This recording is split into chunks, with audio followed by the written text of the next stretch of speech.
अपने घरों में बंद है और अयोध्या में दिनों रात वहां पर निर्माण कार्य चल रहा है। कितनी बड़ी बेईमानी, कितनी बड़ी हक तलफी क्यों चल रहा है? क्योंकि उनके मन में पाप है।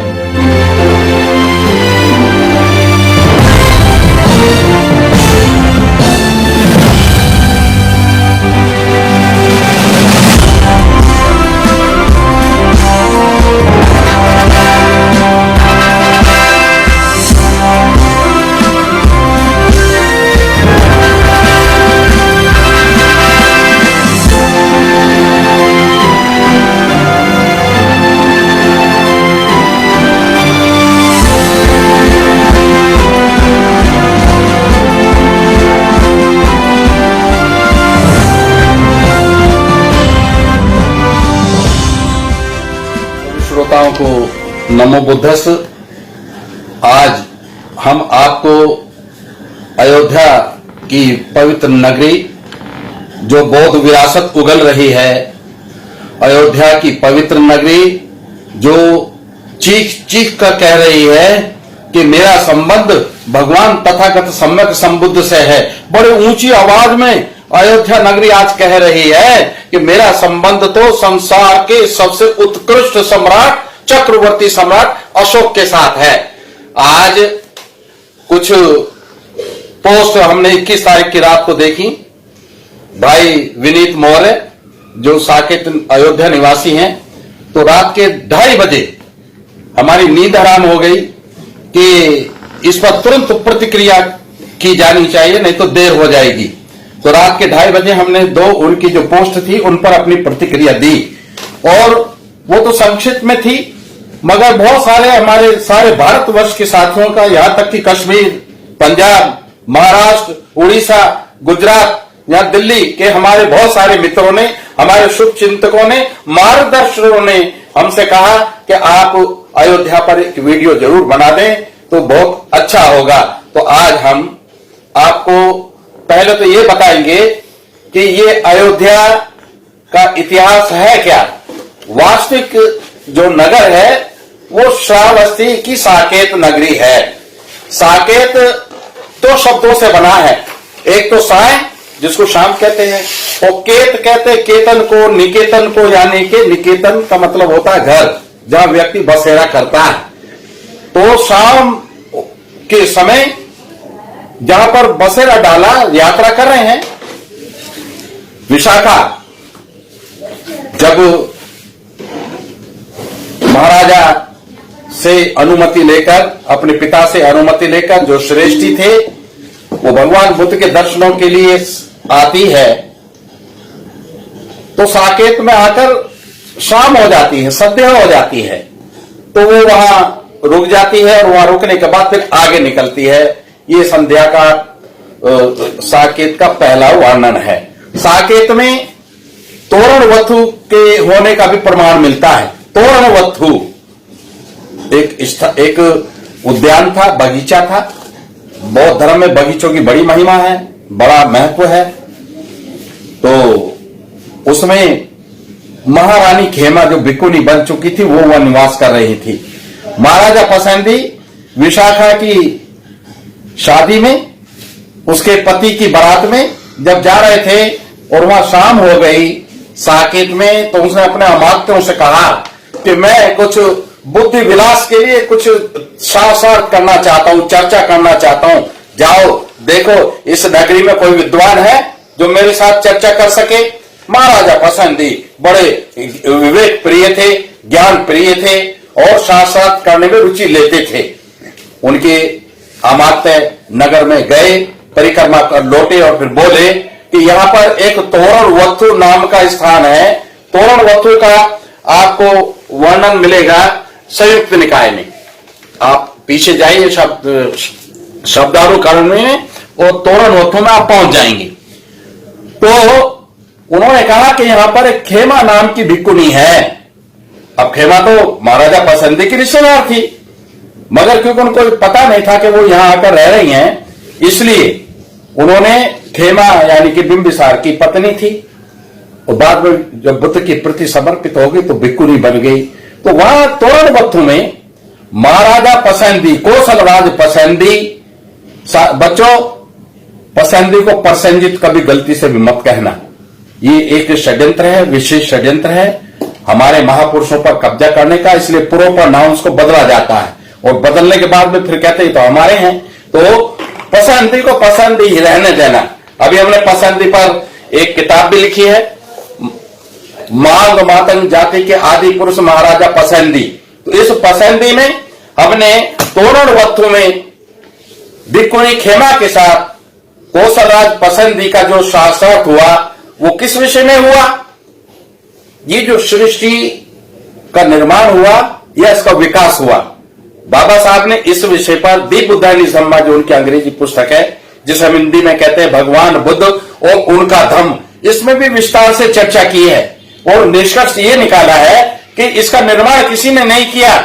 ये जो ऑटोमेटिज्म है, हर एक वस्तु का, हर एक पदार्थ का जो स्वाभाविक नैसर्गिक स्वभाव है, उसके कारण जो प्रक्रिया होती है, चाहे वो रासायनिक प्रक्रिया हो या कोई दूसरी प्रक्रिया हो, उसके परिणाम स्वरूप जो रूप परिवर्तित होता है वो सृष्टि के विकास में उत्तरदायी है। वो बड़ा सुंदर, बड़ा सारगर्भित, विज्ञान सम्मत ये जो अध्याय है, ये अयोध्या की पवित्र नगरी में भगवान बुद्ध के साथ, भगवान बुद्ध के शिष्यों में प्रसन्नजित का नाम प्रमुखता से लिया जाता है, उनके साथ में चर्चा हुई है। आओ हम एक और विद्वान की चर्चा करते हैं।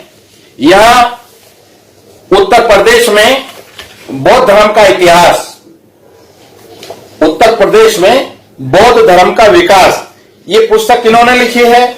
डॉक्टर नलिनाक्ष दत्त, बहुत बड़ी एंशिएंट हिस्ट्री की प्रोफेसर थी। पाली का अच्छा अध्ययन था, बौद्ध धर्म का अच्छा अध्ययन था। हम इनके संदर्भ से बोल रहे हैं। ये बोलते हैं कि भगवान बुद्ध अयोध्या में 3 बार आए थे, 3 बार आए थे। तो ये कोई कम बात नहीं है। जहां भगवान बुद्ध 3 बार आए हैं, उस नगरी को बौद्धमय होने में कोई शंका नहीं रह जाती। हम देखते हैं कि सारे ग्रंथों में, ये पाली प्रॉपर नेम में आप देखेंगे डिक्शनरी में, हमने इसमें ये ढूंढा है अयोध्या, पाली में जो नाम है अयोध्या है, इन्होंने उसको अयोध्या बना दिया। इसमें भी लिखा है the city of the Ganges to visit the Buddha this city are recorded in the canon. Canon मतलब ये जो दंपत का विशाल साहित्य है। बुद्ध को नलिनाक्षी ने भी और इस प्रोफेसर जी पे मलाल शेखर ने भी, और ये हमारे जो त्रिपिटक के सब सूक्त हैं, इसमें भी भगवान बुद्ध को गंगा नदी के किनारे अयोध्या में 3 बार आते हुए दर्शाया गया है। अब बहुत सारे विद्वान कहते हैं कि गंगा तो इसमें बहती नहीं अयोध्या में, तो वो अयोध्या कहीं और होगी। ये एक प्रथम दृष्टया यही संदेह उत्पन्न होता है, मगर थोड़ा सा परिश्रम करें तो तथ्य सब हाथ में आ जाते हैं। परिश्रम क्या करना है कि अयोध्या में मेरी भाई विनीत मौर्य जी से भी कई बार बात हुई। हमारे मित्र हैं लल्लन प्रसाद अम्बेश, अयोध्या में रहते हैं, भास्कर जी हैं, उनसे कई बार मेरी चर्चा हुई, मैं खुद भी वहां गया। तो पता ये चला कि वहां पर एक नदी है, नागपुर में जैसे नाग नदी का हाल हो गया ना, सुगड़ के छोटा सा नाला बन गया, बिल्कुल ऐसी ही एक नदी अयोध्या में, उसका नाम है तिलोदकी गंगा। तिलोदकी वो जैसा कि बताते हैं कि 2 चीजों का मिश्रण है, उसमें तेल बह के आता है कहीं से, तेल की उसमें सुगंध रहती है। तिलोदकी तेल और उदक यानी कि जल, तो वो तिलोदकी गंगा नाले के रूप में आज भी मौजूद है। मगर बुद्ध के समय में वो पूरी गंगा रही होगी, पूरे आकार में रही होगी, पूरे शक्ति के साथ बहती होगी। ऐसा हो नहीं सकता कि वहां गंगा होना और हर जगह अयोध्या भी लिखा हो, गंगा भी लिखा हो। तो आज हमारी इस शंका का भी समाधान हुआ कि भगवान बुद्ध जब वहां गए हैं अयोध्या में, तो वहां पर गंगा नदी मौजूद थी, जिसको आज हम तिलोदकी गंगा के नाम से जानते हैं। एक और इतिहास बताया जाता है अयोध्या। अयोध्या कहते हैं कि बगैर युद्ध के जिस नगरी को अपने हस्तगत किया, अपने कब्जे में किया बगैर युद्ध के, वो अयोध्या। इस संसार का सबसे बड़ा झूठ, इससे बड़ा झूठ कोई हो नहीं सकता। एक नदी वहां जो बहती है, अयोध्या जिसके किनारे बसी है, उसका नाम है गंडक। गंगा, गंडक, ये मिलते जुलते नाम है। उस गंडक नदी का भी गंगा नदी से कोई रिश्ता रहा होगा। वो जो गंडक नदी है, अयोध्या से पहले गंडक है, और अयोध्या के समाप्त होते ही फिर वो गंडक हो जाती है। अयोध्या में उसका नाम है सरयू। ये बड़ी महत्वपूर्ण जानकारी, आपको इसको नोट करना चाहिए। सरयू नाम क्यों पड़ा? सरयू नाम इसलिए पड़ा कि जब इस अयोध्या नगरी पर कब्जा किया, किसने किया? पुष्यमित्र शुंग ने। जब मगधराज बृहदरथ मौर्य की कमर में खज्जर घोंपकर हत्या कर दी, तो उन्होंने अपना जो राज्य स्थापित किया वो कहां किया? वो अयोध्या को अपनी राजधानी बना के किया। तो साथियों, जब वहां कत्ल गारत हुआ अयोध्या में, भिक्षुओं के, उपासकों के, उपासिकाओं के, विद्वानों के, कलाकारों के, मूर्तिकारों के, संगीतकारों के सर काटे गए।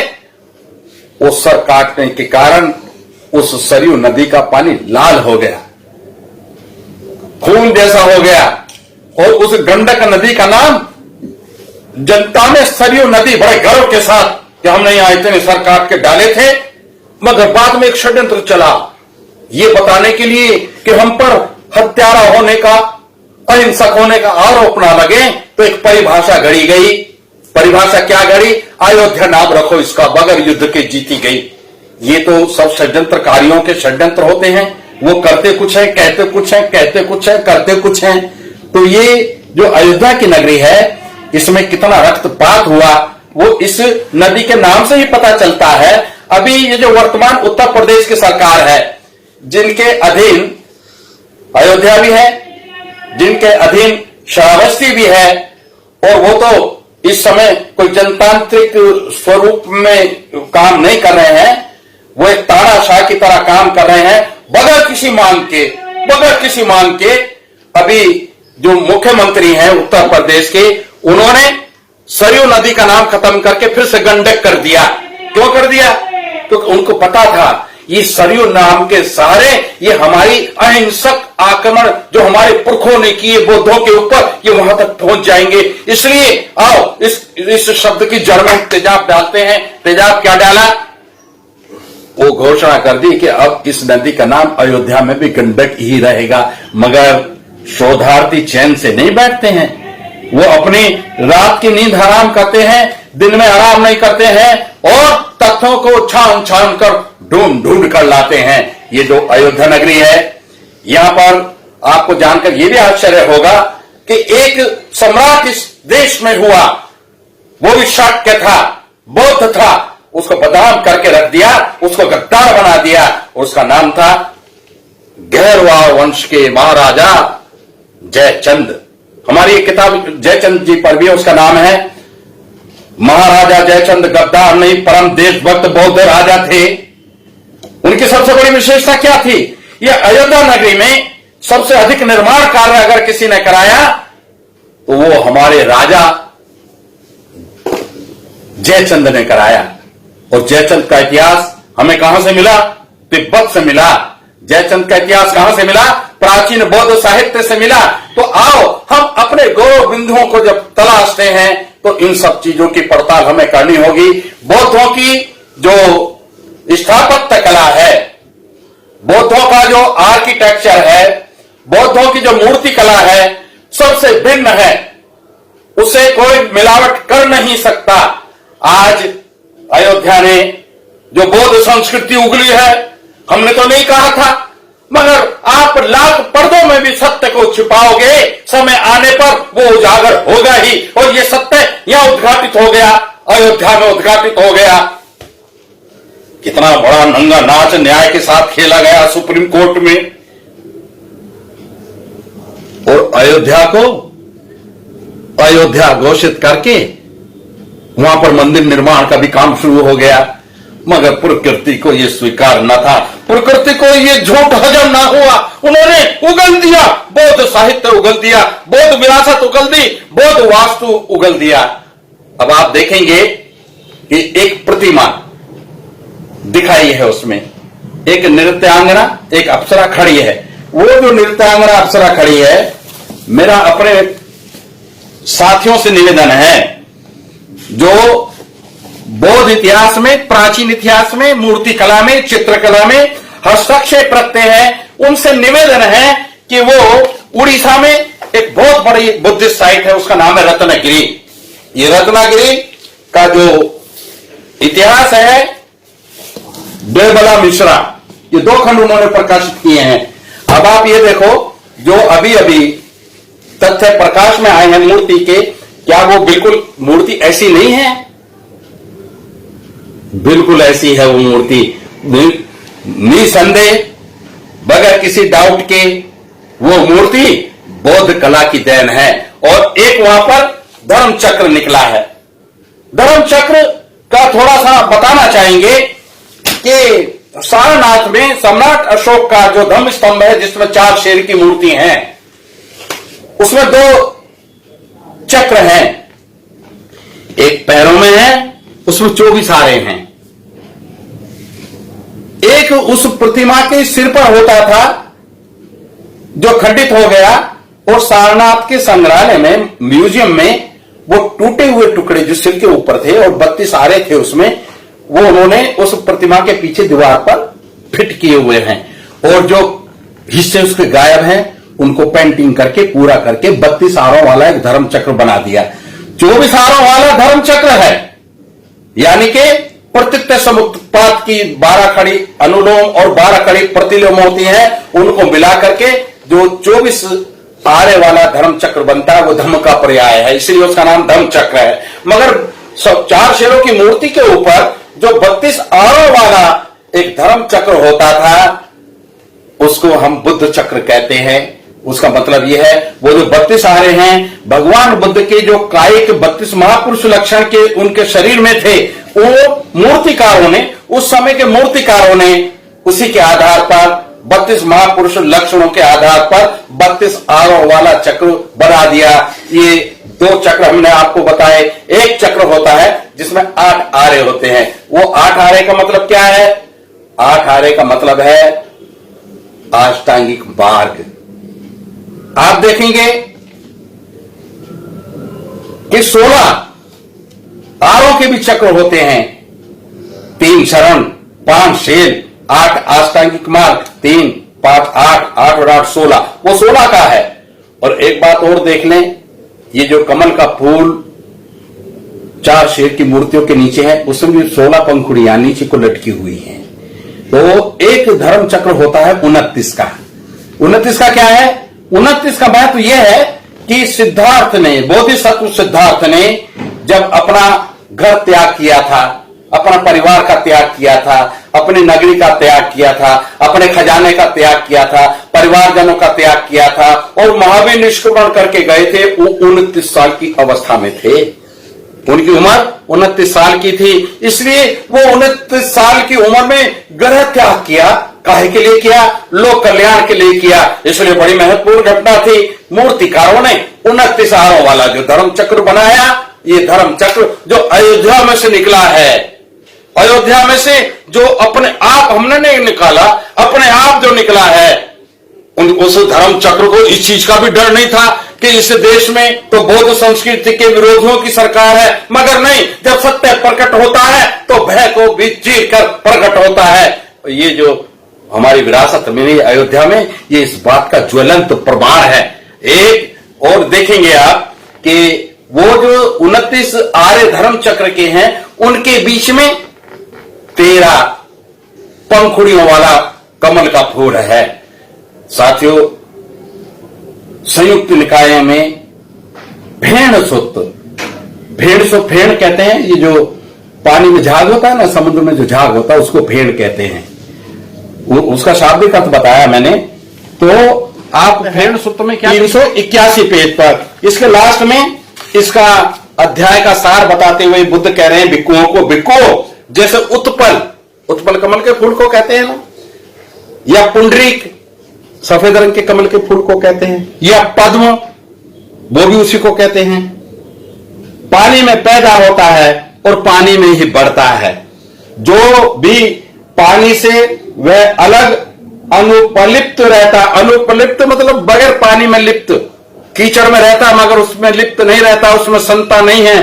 पानी की बूंद भी डालोगे उस पर गोल मोती की तरह रखी रहेगी, उससे लिप्त नहीं होगी, उसमें लगेगी नहीं। बिको इसी तरह बुद्ध संसार में रहकर भी संसार की जीत संसार से अनुलुप्त रहते हैं, संसार में रहते हुए भी संसार से अलिप्त रहते हैं। जिस प्रकार से कमल के फूल पर या कमल के पत्ते पर पानी की बूंद गिर जाए तो वो एक रूप में एक छोटे से मोती के रूप में उसमें लगी रहती है।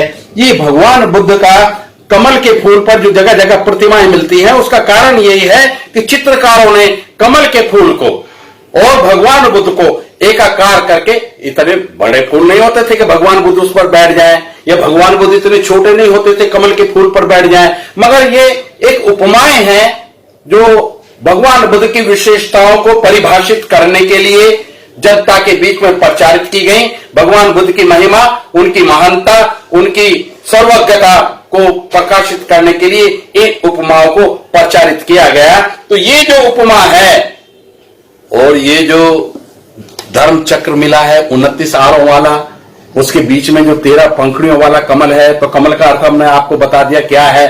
अब वो 13 क्या है, 13 का 10 पारमिताएं, जब तक पारमिताएं पूरी नहीं होंगी बुद्ध को प्राप्ति की ओर नहीं बढ़ा जाएगा। और 3 शरण, जब आप बौद्ध धर्म में आते हो और 3 शरण आपने ग्रहण नहीं की तो आपका बौद्ध बनना अपूर्ण रहता है। इन तीनों चीजों का बड़ा महत्व है। 10 को और 3 को जोड़ेंगे तो तुरंत आपके 13 की संख्या हाथ लग जाती है। वो 13 की संख्या का ही वो कमल का फूल है। अब हम देखते हैं वहां पर एक इतना बड़ा अष्टकोणीय पत्थर निकला। अकल के दुश्मन उसको कह रहे हैं कि शिवलिंग है। शिवलिंग है बगैर योनि का। जहां भी शिवलिंग होता है वहां योनि होती है, बगैर योनि का कोई शिवलिंग बनाए हुए पत्थर के, वो भी गोला आकार छोटा है या बड़ा है। और शिवलिंग का जो आविष्कार हुआ वो इसलिए हुआ कि बौद्धों के जो चैत्य थे, मनोती स्तूप थे, उन पर आसानी से कब्जा किया जा सकता था। उनको थोड़ा सा घिसो, वो शिवलिंग जैसा बन गया, और नीचे दूसरे पत्थर की ला करके योनि लगा दो। अब जो महाकाल उज्जैन का मंदिर है ना, वहां का जो वो शिवलिंग है उसके नीचे योनि काय की है, पीतल की है। इसका मतलब मामला गड़बड़ है। और वहां होता क्या, जो महाकाल मंदिर में दर्शन करने जाते हैं ना, उनको धक्के दे देकर बाहर भगाया जाता है। कारण क्या है कि कहीं इनको सोचने समझने की फुर्सत ना मिल जाए, ये देख ना लें कि भाई हमने क्या गड़बड़ी की है। तो ये जो वहां पर एक पत्थर निकला है अष्टकोणीय, 8 का तो मैंने बताया बड़ा महत्व है बौद्ध धर्म में, क्योंकि अष्टांगिक मार्ग, जिसको दुख मुक्ति का मार्ग भी कहते हैं, मध्यम प्रतिपदा जो कहते हैं, वो 8 कोणों का होता है। तो ये हमारा मनोती स्तूप है। और वो जो पत्थर मिले हैं वो बिल्कुल वैसे ही मिले हैं जैसे अभी अभी संकिसा में मिले हैं। संकिसा में भी अपने आप वो विरासत उफल कर बाहर आई और आ रही है। अभी वहां के जो योग्य भिक्खु धर्मपाल जी हैं, हमारे श्रद्धा के आधार बनते उपनंद जी हैं, उन्होंने एक नदी के किनारे और एक नई विरासत और ढूंढ ली है। ये सिलसिला चल पड़ा है। प्रकृति अब स्वयं खुद चाहती है कि बुद्ध की संस्कृति जो मानव कल्याण की सबसे महत्वपूर्ण संस्कृति है, जो जन जन के कल्याण की गारंटी देती है, वो पुनर्स्थापित होनी चाहिए। हमें तो ये जो प्राकृतिक रूप से चीजें प्रकट हो रही हैं उनको देख करके ऐसा ही लगता है। तो ये जो लंबे लंबे पत्थर मिले हैं, इनको टेक्निकल भाषा में, जो बुद्धिस्ट आर्ट है उसकी भाषा में इनको रेलिंग बोलते हैं। रेलिंग क्या होता है, जो किसी चीज की सुरक्षा के लिए चारों तरफ एक 4 दीवारी बनाई जाती है ना, जैसे सांची के स्तूप में बनी हुई है, जैसे भरूच के स्तूप में होती थी, जैसी आज भी महाबोधि महाविहार का जो मुख्य विहार है उसकी चारों तरफ कुछ दूर तक है कुछ दूर तक नहीं है, वो एक रेलिंग बनी हुई है। वो रेलिंग में पिलर, क्योंकि पहले लकड़ी का काम होता था, मगर लकड़ी की जगह जब पत्थर का काम होने लगा तो उसकी पद्धति बनाने की वही लकड़ी जैसी रही। तो उन्होंने क्या किया, कुछ पिलर खड़ा करते थे और साइड में चूल खोद करके और दूसरे बीम फंसाते थे। ये कॉलम हो गया, ये बीम हो गए, और इनको जोड़ जोड़कर वो चार दीवारी बन जाती थी। किस लिए बन जाती थी कि महाबोधि महाविहार में भगवान तथागत सम्यक संबुद्ध की जो पवित्र प्रतिमा थी उसको कुछ पशु आकर के दूषित कर जाते थे।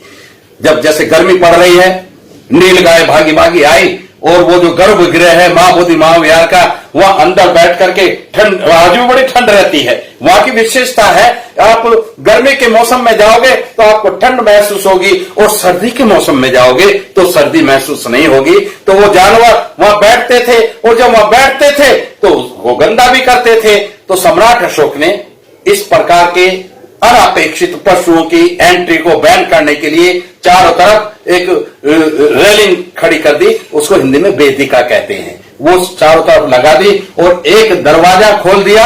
वहां व्यक्ति द्वारपाल खड़े होते थे या एक दरवाजा लगा होता था, उसमें से ही लोग आते और जाते थे।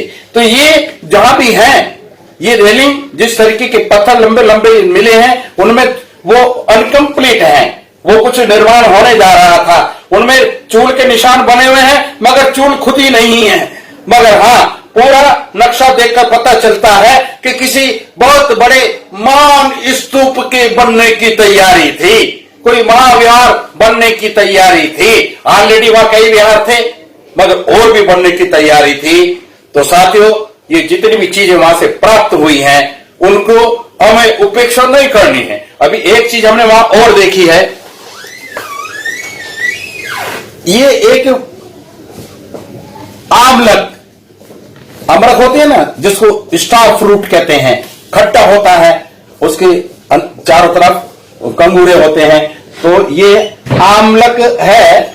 इसको कहीं कहीं लिखा है कि जो शीर्ष है, बुर्जी है विहार की, वहां लगाया जाता है। मगर अमरावती में, ये अमरावती में मिला है, सिमिलर है, उसी तरीके के कंगूरे बने हुए हैं, ये अलग तरीके का है। मगर अमरावती में हमने देखा कंगूरेदार यहां पर स्टैंड के तौर पर इस्तेमाल हुआ है। ये ठोस धरातल पर रैली खड़ी की गई है और उसका बेस इस प्रकार के पत्थर से बना गया है जैसा कि यहां मिला है। अभी हम पिछले दिनों लालगंज गए थे, आजमगढ़ में लालगंज हम गए थे और लालगंज में हमने क्या देखा कि वहां भी ये पत्थर है, पड़ा है, बेगोरा पड़ा है, खुले में पड़ा है। वहां जो हमारे मित्र है दिवाकर बौद्ध जी, उनकी मदद से हम वहां तक पहुंचे और उसका हमने फिल्मांकन किया, उसकी वीडियो भी बनाई। तो ये जो सब चीजें मिल रही हैं, ये they are are duly supported by the Buddhist literature, Buddhist art prevailed in other sides. तो आज हमने जो कुछ भी जाना वो ऐसे ही नहीं जाना, जो वहां पर एक और देखेंगे, ये जो चक्र मिला है 29 और 13 का, इस तरीके का बहुत सारा काम अजंता की गुफाओं में। मैं कितनी किताबें आपको दिखाऊं। एक ये किताब है द आर्ट ऑफ इंडिया, जो कभी आर्कियोलॉजी के डायरेक्टर जनरल होते थे, उनकी ये लिखी हुई किताब है। इसमें उस तरीके के चित्र भरे पड़े हैं जिसमें क्या कहते हैं, ornamentally very rich round designs, gold design, उनमें कमल के फूल बने हैं, कई कमल के फूल नहीं बने हैं तो कोई दंपति बनी है, बुद्ध का सिर बना है या किसी द्वारपाल का सिर बना है या नृत्यांगनाएं बनी हैं। तो ये सारी की सारी चीजें सिद्ध करती हैं कि अयोध्या बौद्धों की है, 100% बौद्धों की है। और अगर ये बौद्धों की ना होती तो इसको षड्यंत्रपूर्ण तरीके से हथियाने का काम ना होता। सारा देश लॉकडाउन में अपने घरों में बंद है और अयोध्या में दिनों रात वहां पर निर्माण कार्य चल रहा है। कितनी बड़ी बेईमानी, कितनी बड़ी हक तलफी क्यों चल रहा है? क्योंकि उनके मन में पाप है, उनके मन में चोरी करने का अपराध बोध है, इसलिए वो चोरी चोरी ये सारे काम कर रहे। करो तुम चोरी चोरी काम। ये पृथ्वी जब कहते ना इस देश की धरती सोना उगले उगले हीरे मोती, उगलती है ना हीरे मोती, बौद्धों की विरासत जमीन ने अपने आप उगली है। जिनको ये कमजोर समझते हैं, जिन लोगों को, जिन बौद्धों को कमजोर समझते हैं, आज पृथ्वी भी उनके समर्थन में सामने आकर खड़ी हो गई है और जो विरासत ये दबा रहे थे वो अपने आप प्रकट हो गई है। कुछ दिन पहले एक हिंदुस्तान टाइम्स की अंग्रेजी में आया था कि निर्माण कार्य के दौरान एक टीला बीच में आ रहा है, वो एक खबर आई थी। हमें ऐसा लगता है उस टीले को ही इन्होंने खोद दिया और ये सारी बौद्ध विरासत सामने आ गई। जब अटल बिहारी वाजपेयी जी का जमाना था और उस समय कुछ निर्माण कार्य उनका चल रहा था तो एक चबूतरा बीच में आ गया। ये अखबारों की बता रहा हूं, अखबारों में बता रहा हूं का मतलब समझ लेना। अखबारों में जो आता है वो बहुत ज्यादा छन कर आता है। अयोध्या की भी जो ये प्रतिमाएं आई हैं बहुत कम करके दिखाई होंगी, सारी की सारी दिखाते तो सारी पोल खुल जाती। तो साथियों, उस वक्त क्या हुआ, आडवाणी और अटल जी का जमाना था। उन्होंने कहा इसको छेड़ना मत, इसको ऐसे ही पाट दो और वो पाट दी गई। हमारा आज ये कहना है 2020 में हम बात कर रहे हैं, उस स्थान को चिन्हित करो और उसको दोबारा उसका उत्खनन करो और उसके नीचे क्या दबा पड़ा है दुनिया को देखने दो। आज इस देश के शासकों पर हमारा भरोसा नहीं है। हम चोरों के हाथों मोर नहीं मरवाना चाहते, इसलिए हमने निवेदन किया था अपनी पोस्ट में 21 तारीख की रात को, यानी कि 22 तारीख की सुबह 2:30 बजे। वो क्या निवेदन किया था कि निष्पक्ष खुदाई होनी चाहिए, निष्पक्ष पुरातात्विक उत्खनन होना चाहिए, मगर भारत की सरकार के माध्यम से नहीं, यूनेस्को के माध्यम से होना चाहिए। हमारी अटल मान्यता है कि जिस दिन यूनेस्को यहां आकर फावड़ा मारेगी उस दिन दूध का दूध और पानी का पानी हो जाएगा। बुद्ध साक्षात बुद्ध और साक्षात सम्राट अशोक प्रकट हो जाएंगे। आज वहां पर हम देखकर आए हैं, एक जगह सम्राट अशोक का बहुत बड़ा स्तंभ एक कब्र में दबा हुआ है। उसे 20 फुटी कब्र कहते हैं, इतना बड़ा तो आदमी होता नहीं। वो जो सम्राट अशोक का वहां स्तंभ था जिसका चीनी यात्रियों ने वर्णन किया था, उसको दबा करके उसको एक कब्र का रूप दे दिया गया है। साथियों, ये जो बाबरी मस्जिद तोड़ी गई थी उसको भी समझ लो, वो इसलिए नहीं तोड़ी गई थी, वो मस्जिद थी, तोड़ी वो इसलिए गई थी कि वहां पर उसके बुद्ध विहार होने के स्पष्ट प्रमाण थे। किसी भी दुनिया की किसी भी मस्जिद का नाम किसी व्यक्ति के नाम पर नहीं होता। तो ये जो बाबरी मस्जिद इसका नाम था वो इसलिए नहीं था कि वो बाबर ने बनाई थी। ये तो एक कहानी इन्होंने बनाई है ताकि हिंदू मुसलमान का झगड़ा हो और मुसलमानों को पीट पीट करके जो कुछ लोग खुश होते हैं उनके पीटने से उनका ध्रुवीकरण कर सके, उनके वोटों को ठग सके। वो एक अलग नीति है। मगर असलियत ये है कि उस मस्जिद के जो पिलर थे, ऐसे पिलर जो अब निकले हैं इससे बड़े आकार के, उनके ऊपर की तरफ बब्बर शेर के चेहरे बने हुए थे। उन पिलर्स के ऊपर शेर की प्रतिमाएं बनी हुई थी, उनकी मूर्तियां बनी हुई थी और उन शेरों को क्या कहते थे, बब्बर शेर। और बब्बर शेर की मस्जिद तो नहीं कह सकते थे, इसलिए शॉर्टकट बोल दिया बाबरी मस्जिद। तो वो जो मस्जिद का ध्वंस किया गया, मस्जिद गिराई गई, मस्जिद तोड़ी गई, एक उन्माद पैदा करके। ऐसा ही उन्माद एक 1935 में भी बनारस में पैदा किया गया था। हिंदू मुस्लिम दंगे हुए थे और वो दंगे किस लिए हुए थे, वो सम्राट अशोक का जो स्तंभ बनारस में था, सारनाथ वाला अलग है, बनारस में था, उसको तहस नहस कर दिया गया, गायब कर दिया गया। तो साथियों, हम लोग षड्यंत्रों के देश में रह रहे हैं, मगर जब हम अपने शासन को बर्बाद होने के बाद भी दोबारा खड़े हो गए हैं तो अब हम पीछे मुड़कर देखेंगे नहीं। हमारे प्रगति पथ पर अब हम बढ़ते जाएंगे और जब तक बढ़ते रहेंगे, जब तक इस देश को बाबा साहेब डॉक्टर अम्बेडकर के आदेश के अनुसार दोबारा बुद्धमय ना कर दें। अब हमें स्वयं अपने पराक्रम दिखाने का समय आ गया है। अब हमें अपनी कसौटियां तय करने का समय आ गया है। समय हमारे अनुकूल है, दुनिया हमारे अनुकूल है और ये पृथ्वी हमारे अनुकूल है। आज ये बुद्ध के बारे में सबसे बड़ी विशेषता है कि जमीन में कोई भी कुदाला मारो, वहीं से बुद्ध मुस्कुराते हुए बुद्ध निकलते हैं। तो ये इस बात का प्रमाण है, ये भारत भूमि वास्तव में ही बुद्ध भूमि है, ये भारत भूमि वास्तव में ही अशोक भूमि है, ये बौद्ध खाती है, ये बौद्ध विरासत है, ये बौद्ध संपदा है। आओ हम इसको दोबारा से पुनः स्थापित करने में अपने पराक्रम का परिचय दें। इन्हीं विचारों से अगर मैं कुछ ज्यादा बोल गया हूं तो क्षमा प्रार्थी हूं, और कोई बात आपको भा गई हो, अच्छी लग गई हो तो उसका प्रचार करना। इन्हीं शब्दों के साथ मेरा आप सबको नमो बुद्धस।